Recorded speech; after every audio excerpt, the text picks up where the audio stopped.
নাজমুল মোস্তফা আমিন তার দাখিলকৃত মনোনয়নপত্রটি পর্যালোচনা করেছি এবং আমাদের বিভিন্ন সংস্থা থেকে বিভিন্ন আর্থিক প্রতিষ্ঠান থেকে যারা এসেছেন তাদের কারো পক্ষ থেকে কোনো নেগেটিভ কোনো অবজারভেশন না থাকায় 12 ধারার সকল শর্তাবলী পূরণ করায় তার দাখিলকৃত মনোনয়নটি আমরা সঠিক বলে গ্রহণ করে নিচ্ছি।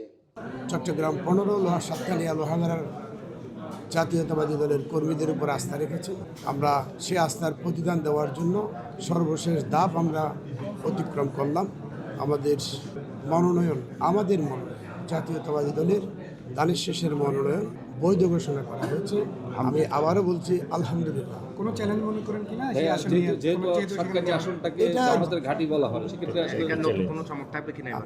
আমি এক বাক্যে বলি, বাংলাদেশ জাতীয়তাবাদী দল বাংলাদেশের অন্যতম বৃহৎ রাজনৈতিক দল।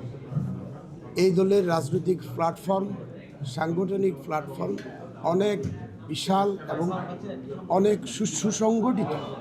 সুতরাং আপনারা জানেন আমাদের ভারপ্রাপ্ত চেয়ারম্যান সাহেব বীরের বেশে দেশে ফিরে এসেছেন।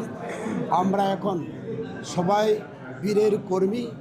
আমরা সেভাবেই ইনশাল্লাহ আগামীর বিজয়কে সুনিশ্চিত করে চট্টগ্রাম 15 সাতকানিয়া লোহাগাড়া আসনটি জনাব তারেক রহমানকে আমরা উপহার দিতে পারবো, সেই প্রত্যাশা আমরা ব্যক্ত করছি। দুইবার আমরা সাংবাদিক সম্মেলন করেছি। আমরা এদিকে প্রশাসনের দৃষ্টি আকর্ষণ করেছি। আমাদের সুস্পষ্ট প্রশাসনে বক্তব্য দেবেন।